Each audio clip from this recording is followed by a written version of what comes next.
Hi everyone, and welcome to Winspire's marketing tips and tricks for your nonprofit. My name is Jason Champion. I'm the Director of Product Development and Brand and Event Marketing here. I have a very special guest today, Mr. Lou Prisco, that's going to give us some awesome tips, but I'm going to let him tell you a little bit about himself. Go ahead, Lou. Thanks, Jason. So, as Jason said, I am the Director of Growth Marketing here at Winspire. Before I came on board here at Winspire in 2018, I worked for a very small nonprofit organization for about 7 years. And while I was there, I was running the marketing and fundraising team and for the that lawn organization. service and the bathroom cleaning service, because we all know working in a nonprofit. Yep. What's your statement? Wearing many hats. Of course. You all know a lot about that. Yeah, I think I ran a Blackbaud eTapestry, which is our Blackbaud software. I deposited checks. I picked up dishwasher soap for the kitchen. Anything Made you the can imagine. centerpieces, did everything that you needed Yep, to. it for all your guys' happened. events. But I loved it. Awesome. Yeah. Well, congratulations. You obviously are going to add some awesome content to this little promotion here about the tips and tricks of what you should be doing in marketing. And, you know, having a background in marketing myself, grassroots, guerrilla marketing, all of that kind of fun stuff. Mm-hmm. You know, one thing that I always get asked is email dead.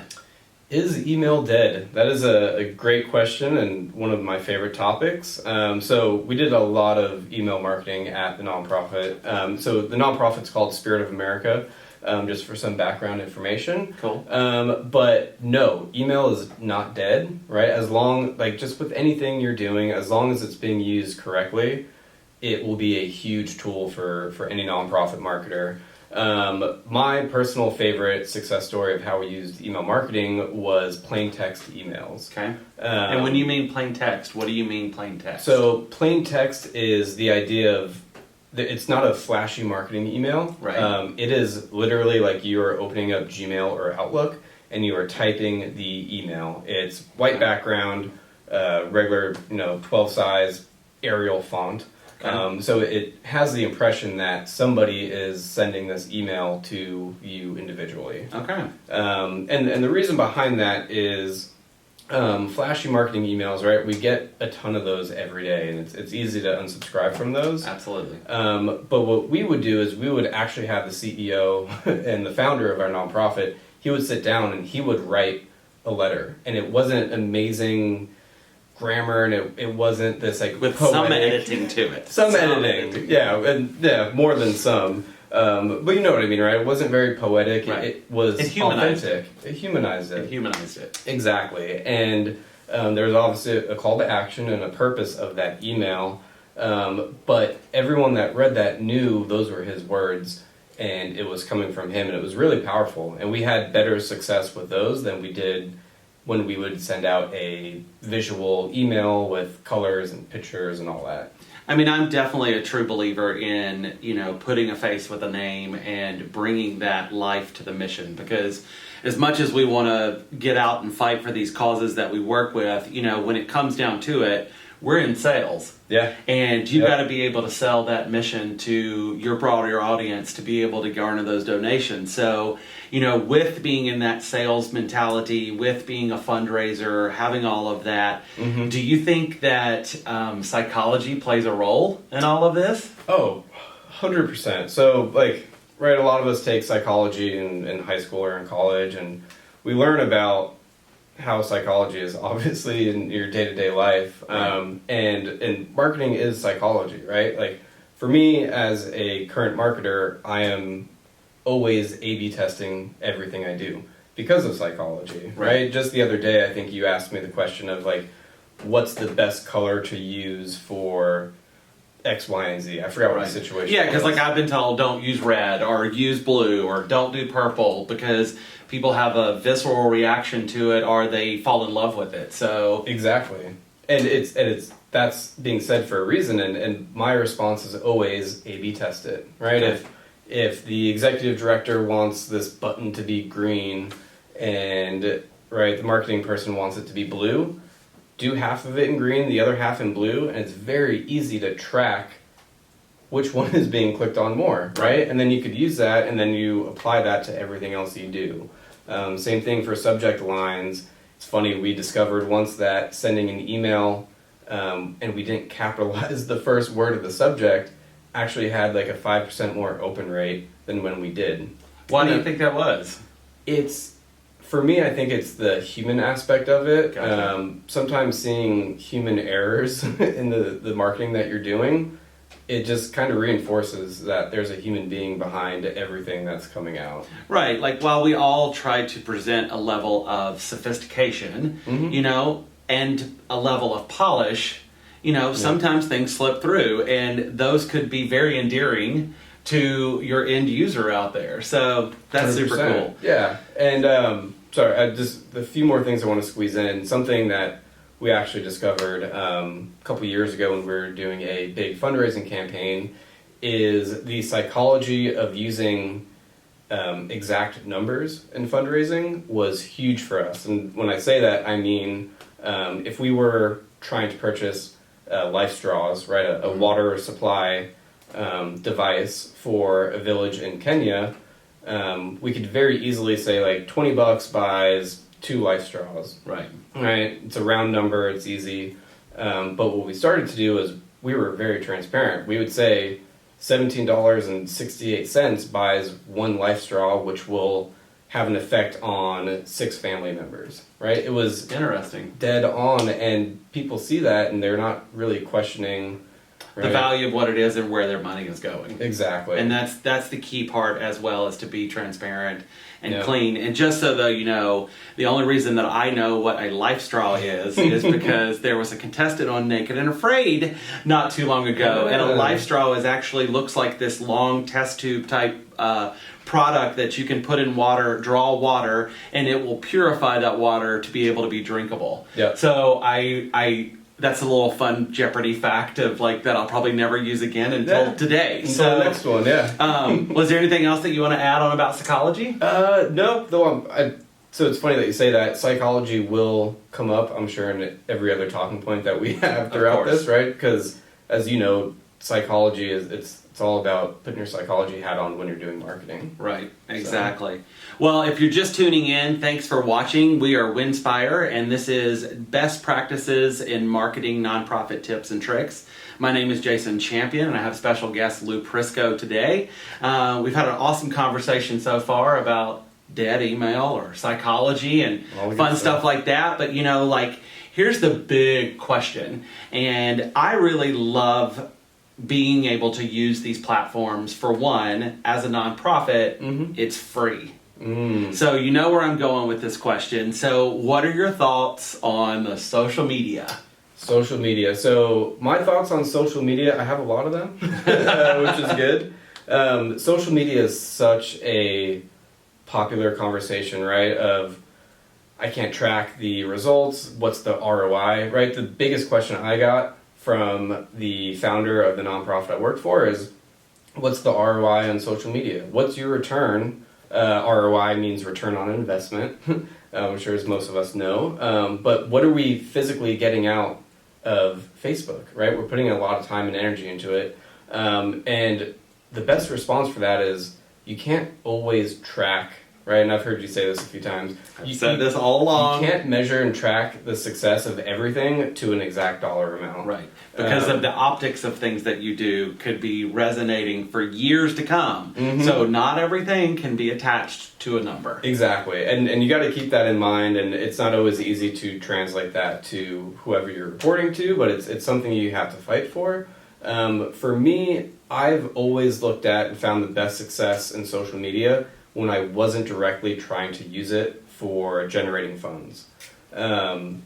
For us, we looked at, and I'll use Facebook as an example because it's what we use most, but we use that as a channel to show our supporters and potential supporters who we are as people, not just an organization and not just our mission, but we would do like birthday celebrations, we would post a video or a picture, we would do staff highlights, trying to just show the world that we are human beings and we're here for this good cause. Right. Putting a face with a name. Yeah.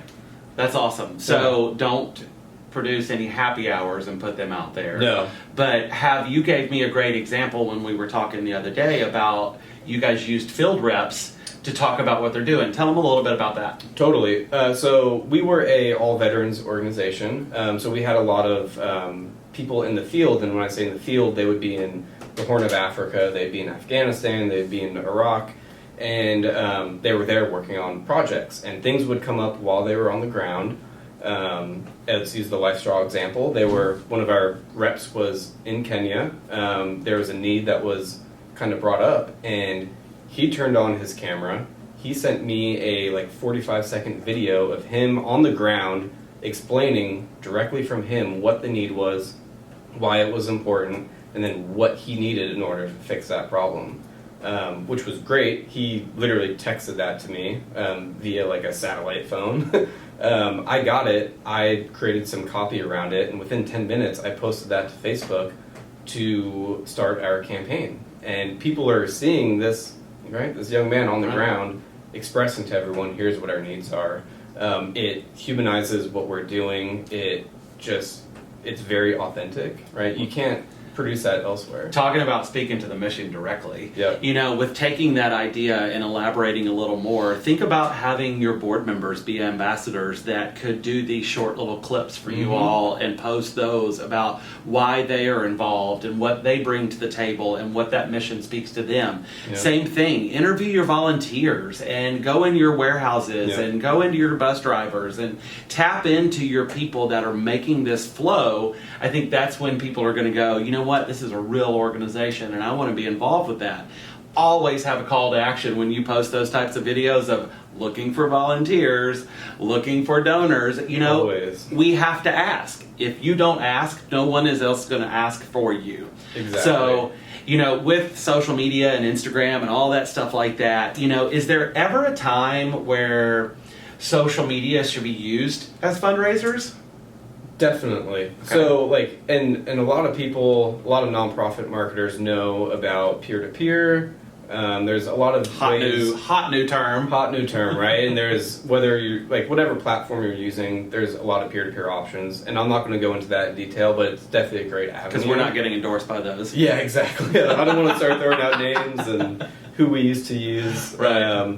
But yeah, so. Just like email on your website, right? Facebook is a great way to put something out there into the public. And when you have a campaign going and you're raising funds for something, Facebook is a great way to kind of promote that. But what you want to make sure you do is don't copy and paste what you have on your website and don't regurgitate the same thing that you're putting in an email. Right. Right? Facebook, for us, we saw a huge success in posting progress updates. So we would have this little thermometer that we had in Adobe InDesign, and whenever we would start getting donations in, we would just update that thermometer and post a picture of it. If we got a big donation from somebody that was more of a public figure, right, we would go on Facebook Live or we would record something and we would make an announcement, right? That's great. Recognize your donors. Recognize your donors. Exactly. And obviously, you need to ask your donors if they're willing to do that, but if somebody wants to come in with a $5,000 matching gift, right, you want to publicize that. Have them shoot a 20-second video of them announcing why they're involved, right? You need to push your supporters and your board members and all these people to help you create content and then put it out there. You can't do, this is another favorite tidbit of mine, is you can't do anything wrong on Facebook, right? You can try. What do you mean by that? Because I'm tired of seeing everybody's dinner pictures. So that is one thing you can do wrong. I will do that. I welcome all the puppy and the dog pictures, but yeah, seeing what you had for dinner, nope. But when you're coming from a marketing point of view for a nonprofit, right, you can try new things. You should always be trying new things on Facebook. Not all of it's going to work. But if something fails, if you do a Facebook Live like we're doing and it tanks, nobody will really know. It is off their timeline the next day. So you're not doing, right? You're not really damaging what you're doing. You're just trying new things until you find those 1, 2, 3 things that really work for you. Right. And the same goes for when you're trying to raise funds, right? Post about it, post progress updates, post some videos. If you get a big check, show your entire office, Right. dancing. Jump up and down, get in your chair, scream, Wolf of Wall Street, here we go. Yes. You know, that's Right. amazing. You need that excitement. You need that excitement for not only yourself, for encouragement, but also the team members that are around you helping build this same thing that we're all working toward that same mission. Exactly. So it's super cool to have those kind of big wins Oh, in yeah. an organization of any size. Yeah. Any size. Definitely. Well, Lou, this has been awesome. Yeah. Is there anything else, last tidbit tricks that you want to add in? And we're going to wrap it up. Yeah, so I will end it with this, and there's, as a nonprofit marketer, and you know this as well, there's always new social platforms popping up, right? Some of the big ones right now are TikTok. TikTok is fun, right? Snapchat, I know Snapchat has been around for quite a while, but there are all these different avenues to focus on in terms of social media. My one bit of advice would be to pick the 2 or 3 that you think are most important to you. And when you use those channels, right, you want to talk to your people on LinkedIn slightly different than you're going to talk to your followers on Facebook, right? Know who your audience is, cater your messaging and content to that channel, and you'll find success, right? If you're going to do TikTok, don't have a very serious call to action, right? Right. Make TikTok a little more fun. So yeah, just remember who your audience is on these different channels, because as we get new social platforms popping up, it's a little harder to manage all of them. That's awesome. Well, Lou, your expertise exceeds your years that you've been alive, for sure. Thank you. Thank you for getting out there and shaking the bushes and helping Winspire move forward with what we love to do, is help nonprofits raise money. And always remember, tune in to us anytime on Facebook Live. Check our websites. We've always got new and innovative products coming out to help you guys raise the most money. Again, my name is Jason Champion. I'm the Director of Product Development. This was Mr. Lou Prisco. Thank you guys for tuning in. Watch for Winspire. We're on the rise. Get ready, and we'll be with you soon. Okay. Thanks. Thanks.